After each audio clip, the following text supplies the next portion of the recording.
अथं प्रभूतं प्रणमेव रूपं गुरुर्वै सहम्यं सददेव नित्यम् अचिन्त्यरूपं अपरं अदैव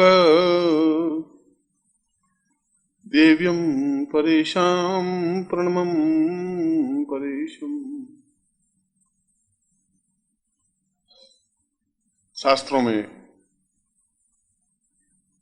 सैकड़ों ग्रंथ, हजारों ग्रंथ लिखे गए हैं, कोई एक या दो ग्रंथ नहीं।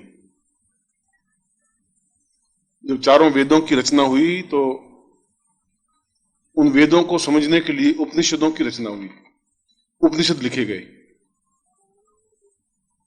और 108 उपनिषदों में भी वे ऋषि अपनी पूरी बात नहीं कह पाए।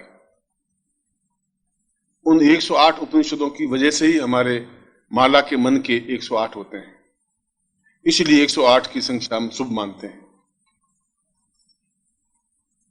और उन 108 उपनिषदों में या ग्रंथों में गुरु उपनिषद सर्वश्रेष्ठ माना गया है, क्योंकि जब वशिष्ठ ने यह कहा कि उपनिषदो वै गुरुर्वै सताम यो, अगर सब कुछ प्राप्त करना है तो गुरु उपनिषद के अलावा कोई ग्रंथ प्रामाणिक नहीं है। जब विश्वामित्र ने इसी प्रकार की बात कही है, अत्रि ने इसी प्रकार की बात कही है, यहां तक कि शंकराचार्य तक आते आते शंकराचार्य ने कहा कि मैंने अपने जीवन में समस्त ग्रंथों को निचोड़ा है, पिया है, अनुभव किया है, और मैं दावे के साथ यह कह सकता हूं कि गुरु उपनिषद से बड़ा कोई ग्रंथ, चाहे ऋग्वेद हो, चाहे यजुर्वेद हो, चाहे सामवेद हो, चाहे अथर्ववेद हो, है ही नहीं। इसलिए नहीं है कि उन वेदों को समझने के लिए गुरु की ही आवश्यकता होती है। वही समझा सकता है कि वेद क्या है, वही समझा सकता है कि उपनिषद क्या है, वही समझा सकता है कि जीवन क्या है, वही समझा सकता है कि जीवन की पूर्णता क्या है। और मैंने यह श्लोक जो इस प्रवचन से पहले बोला है वह गुरु उपनिषद का श्लोक है।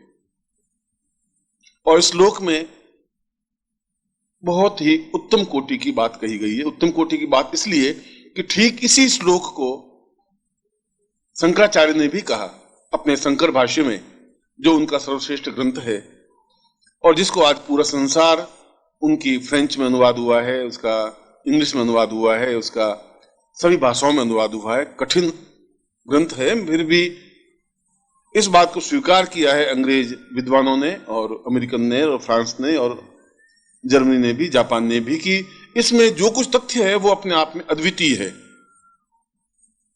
और वे के वे भाव शंकराचार्य ने भी कहा है कि सताम वै परेवम प्रणवम परेशम गुरुर्वै पदे पूर्ण मदेव नित्यम अचिंत्य रूपम सहितम सदैव आत्मानुभूति परमम परसम पदैव। और उस श्लोक का अर्थ और इस श्लोक का अर्थ एक ही है। और वो श्लोक लिखा गया आज से 40,000 साल पहले, ये श्लोक लिखा गया आज से 3,000 साल पहले। इसका मतलब 37,000 सालों तक ये विचार हमारे शास्त्रों में मंथन करता रहा कि यही जीवन का सार है, यही जीवन का आधार है, यही जीवन की पूर्णता है। ऐसा इस श्लोक में क्या है? क्यों इस श्लोक को इतनी महत्ता दी गई है? इस श्लोक में यह बताया गया है कि व्यक्ति अपने आप में पूर्ण है ही नहीं। पूर्ण तो प्रभु पैदा करता है। जब एक गर्भ में बालक होता है तब वह पूर्ण होता है। इसलिए पूर्ण होता है कि बहुत अच्छा सुसज्जित, इसके भाष्य की बात कर रहा हूं मैं, श्लोक तो अभी बाद में बोलूंगा, या श्लोक का अर्थ तो बाद में करूंगा। इस श्लोक का भी भाष्य किया गया, श्लोक का भी सरल अर्थ किया गया, उस सरल अर्थ का भी फिर सरल अर्थ किया गया, तब लोगों को कुछ समझ में आया। उसने कहा कि बालक जब गर्भ में होता है तो उसको वैसी सुख सुविधा होती है जैसी किसी करोड़पति को अपने ड्राइंग रूम में बैठने पर होती है। ड्राइंग रूम में भी न सर्दी लगती है न गर्मी लगती है, एयर कंडीशन होता है, हीटर लगा होता है, एक सोफा लगा होता है बहुत अच्छा, किसी प्रकार की उसको तकलीफ नहीं होती है। और भोजन की चिंता नहीं होती, खाने पीने कमाने की चिंता नहीं होती, सब कुछ सुविधाएं होती हैं। ठीक ऐसी ही सुविधा उस गर्भ के बालक को भी होती है। कोई तकलीफ उसको नहीं होती, न सर्दी, न गर्मी, न बरसात, न चिंता, न परेशानी, न तनाव। और उसके बावजूद भी वह उन सब सुखों को लात मार करके जन्म ले लेता है। इसलिए उसको पूर्ण माना गया। इतने सुख सुविधाओं को लात मार करके और उस कोलाहल भरे विश्व में, क्योंकि जन्म होते ही सैकड़ों बंधन उसके गले में पड़ जाते हैं। जो जिस मोमेंट में पैदा हुआ, जिस मिनट में पैदा हुआ, 7:41 में पैदा हुआ, और 41वें मिनट में ही उसके 200 बंधन पड़ गए। एक ने कहा मैं तुम्हारा चाचा हूं, ये बंधन। दूसरे ने कहा मैं तेरा पिता हूं। तीसरे ने कहा मैं मां हूं। चौथे ने कहा मैं तेरी दादी हूं। पांचवें ने कहा मैं तेरी नानी हूं। छठे ने कहा मैं तेरा मामा हूं। अब बंधन ही बंधन। अभी तो पूरा 1 सेकंड नहीं हुआ है, इतने बंधन तो उसके गले में पड़ गए। और ज्यों ज्यों जन्म लेता रहता है, बड़ा होता जाता है, त्यों त्यों और बंधन उसके शरीर को जकड़ते रहते हैं। वो कहती है मैं तेरी प्रेमिका हूं, वो कहती है मैं तेरी पत्नी हूं, वो कहती है तू मेरा पिता है। अंतिम क्षण तक उस बंधनों में जकड़ा हुआ और चिता पे जाकर सो जाता है। इसलिए जन्म से पहले वो ब्रह्म है, जन्म से पहले वो निर्विकल्प है, जन्म से पहले इसको किसी प्रकार का कोई मोह नहीं है।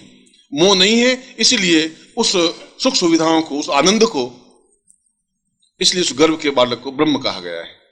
और गर्भ के जन्म लेने के बाद में उसको मनुष्य कहा गया है।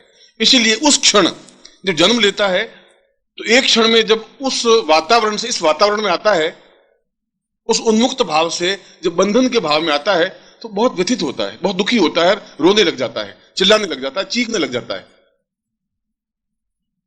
और फिर ठीक वैसी हालत होती है कि फिर वही दास गुलाम सा बन जाता है।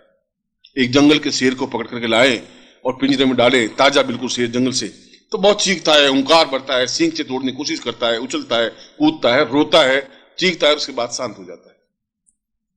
ठीक वैसा ही मनुष्य शांत हो जाता है। अब यहां इस श्लोक को प्रारंभ करते हैं, यहां कि फिर इस सारे बंधन को वापस उस स्टेज पे कैसे पहुंचेंगे हम बंधन में ही अगर मर जाएंगे, गुलाम की तरह ही मर जाएंगे, कैदी की तरह ही मर जाएंगे, तो मैं आपको ऐसा उपदेश नहीं देता हूं कि आप सब बंधनों को छोड़ दें। शंकराचार्य कह रहे हैं, मैं ये भी उपदेश नहीं देता हूं कि तुम सब ये छोड़ छाड़ करके और एक भगवान का भजन कर लो, उससे सब कुछ हो जाएगा, यह भी नहीं कह रहा हूं। वो शंकराचार्य कहते हैं कि सब कुछ अपने आप में कुछ प्राप्त नहीं हो सकता, मगर यदि पूर्णता प्राप्त ही नहीं हुई तो जीवन का मर्म क्या, जीवन का अर्थ क्या, जीवन का सार क्या, जीवन का आनंद क्या? फिर अगर तुम ये सोच रहे हो कि तुम जीवन का आनंद ले रहे हो तो तुम्हारी मृत प्रश्न है, ये तुम्हारी गलती है। हम कभी अपने आप में एडजस्ट होने की कोशिश करते हैं कि हम बहुत सुखी हैं, मगर सुखी आप इसलिए हैं, उस सुख को तुमने देखा नहीं इसलिए इसको सुख मान रहे हो। तुमने उस आनंद को देखा ही नहीं थी, इस आनंद को तुम कैसे कह सकते हो कि ये अपने आप में पूर्ण आनंद है, पूर्ण सुख है? तुम्हारी जगह, तुम्हारे मकान में जहां तुम अपने आप को बहुत सुखी अनुभव करते हो, वहां पर किसी करोड़पति को रख दे तो वो कहता है कैसे कह दे, 2 कमरों के मकान में कैसे रहेंगे, ये बहुत बहुत गड़बड़ है, यहां नहीं रह सकते, कोई सुविधा नहीं, कोई सुविधा नहीं है। वो दुखी महसूस कर रहे, आप बहुत सुख महसूस कर रहे हैं, इसलिए कि आपने उस जीवन को नहीं देखा भौतिक दृष्टि से। जिसने जीवन को आनंद अनुभव किया ही नहीं, जिसने जीवन में परमहंस अवस्था को प्राप्त नहीं किया, जिसने अपने जीवन में साधना की नहीं, जिसने अपने जीवन में उस ध्यान में, उस मेडिटेशन में गया ही नहीं, वो कैसे समझेगा कि मेडिटेशन क्या चीज होती है, ध्यान का आनंद क्या है? जब तुमने कोई चीज खाई नहीं